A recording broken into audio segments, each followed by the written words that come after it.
Welcome to Hema Thanika channel. இன்றைக்கி நம்ம சேனலில் சுவையான ஆலு பரோட்டா எப்படி பண்ணலான்னு பார்க்க போகிறோம். அதுக்கு 4 பெரிய வெங்காயம், 4 பச்சை மிளகாய், மல்லி இலை, புதினா, அப்புறம் ஒரு வத்தல் இதெல்லாம் எடுத்துக்கோங்க. அப்புறம் உருளைக்கிழங்க நல்லா வேக வச்சு மசித்து வச்சுக்கோங்க.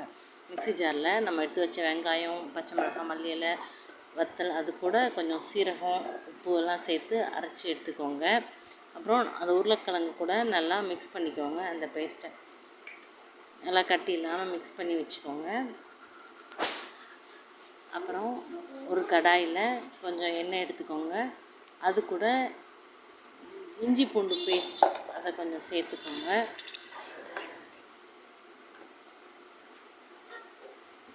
இஞ்சி பூண்டு பேஸ்ட்டு கொஞ்சம் வதங்கினதுக்கப்புறம் நம்ம மிக்ஸ் பண்ணி வச்சுருக்கோம் இல்லையா உருளைக்கிழங்கு, அந்த மிக்சரை அதுக்குள்ளே போட்டு நல்லா வதக்கி விட்டுக்கோங்க.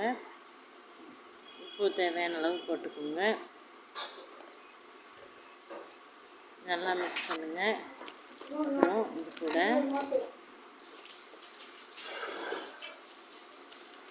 மஞ்சள் தூள்,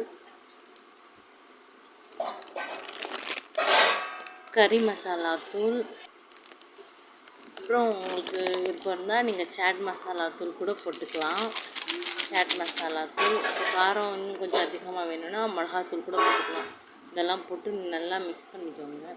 இன்றைக்கி நான் செஞ்ச இந்த உருளைக்கிழங்கு மிக்சர் வந்து கொஞ்சம் எனக்கு கட்டியாக இல்லை, அதனால இதில் நான் கொஞ்சம் உடச்சக்கடலை இருக்கு இல்லையா, பொரிக்கடலை சொல்லுவேன், அதை அரைச்சி கூட ஆட் பண்ணிக்கிறேன். ஏன்னா நல்லா உருண்டை பிடிக்கிற மாதிரி வரணும், அதுக்காக. அப்புறம் நான் வந்து ஒரு 2 hours பிஃபோரே சப்பாத்தி மாவு பிசைஞ்சு வச்சுட்டேன்.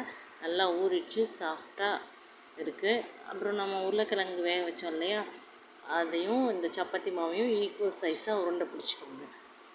ஓகே, இது 10 உருண்டைனா அதுவும் 10 உருண்டை, அந்த மாதிரி.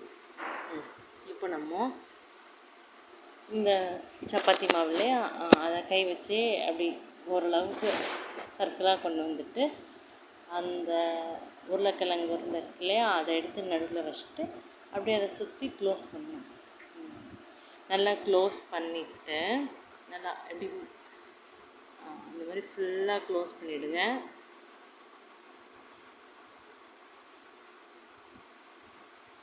க்ளோஸ் பண்ணிவிட்டு நம்ம வழக்கம் போல் தான் நம்ம சப்பாத்தி எப்படி உருட்டுவோமோ அதே போல் சப்பாத்தி கட்டை வச்சு மாவு போட்டு கொஞ்சம் மெலிசாக உருட்டி எடுத்துக்கோங்க.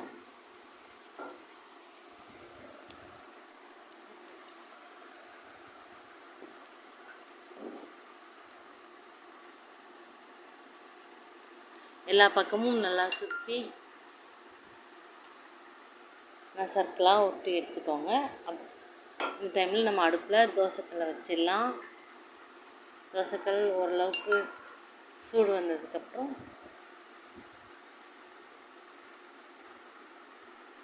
நம்ம செஞ்சு வச்சுருந்த இந்த சப்பாத்தியை கொஞ்சம் எண்ணெய் விட்டு தோசைக்கல் மேலே போட்டுடலாம். ஓரங்களில் எண்ணெய் தடவிக்கோங்க. உங்களுக்கு நெய் பட்டர் பிடிக்கும்னாலும் அதுவும் சேர்த்துக்கலாம், இன்னும் நல்லாயிருக்கும். ஓகே, இப்போது புரட்டி போட்டு மறுபடியும் கொஞ்சம் எண்ணெய் தடவிக்கலாம். அடுப்பு வந்து மீடியம் ஃப்ளேம்லே இருக்கட்டும். இப்போ நம்மளோட ஓரளவுக்கு நம்மளோட ஆலு பரோட்டா நல்லா புஷ்ஷுன்னு உப்பி வருது பார்த்திங்களா. இது நல்லா உப்பி வரும். ஆலு பரோட்டா செய்கிறதுக்காக, உருளைக்கிழங்கு செய்கிறதுக்காக கொஞ்சம் உப்பும் கொஞ்சம் காரம் வந்து கொஞ்சம் அதிகமாக சேர்த்துக்கோங்க. நார்மலாக உங்களுக்கு கரெக்டான டேஸ்ட்டாக இருக்குன்னா இதோட இன்னும் கொஞ்சம் அதிகமாக சேர்த்துக்கோங்க. அப்போ தான் சப்பாத்திக்குள்ளேருந்து சாப்பிடும்போது சரியாக இருக்கும். இப்போ நம்மளோட ஆலு பரோட்டா ரெடி ஆகிடுச்சு. நம்ம பிளேட்டுக்கு மாற்றியாச்சு.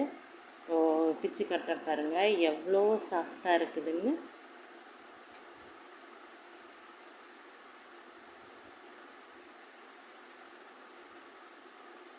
உள்ள நல்ல மசாலா எல்லா இடத்துலையும் ஸ்ப்ரெட் ஆகிருக்கு பாருங்கள். சூடாக இருக்குது, இதுதான் கை சுடுது.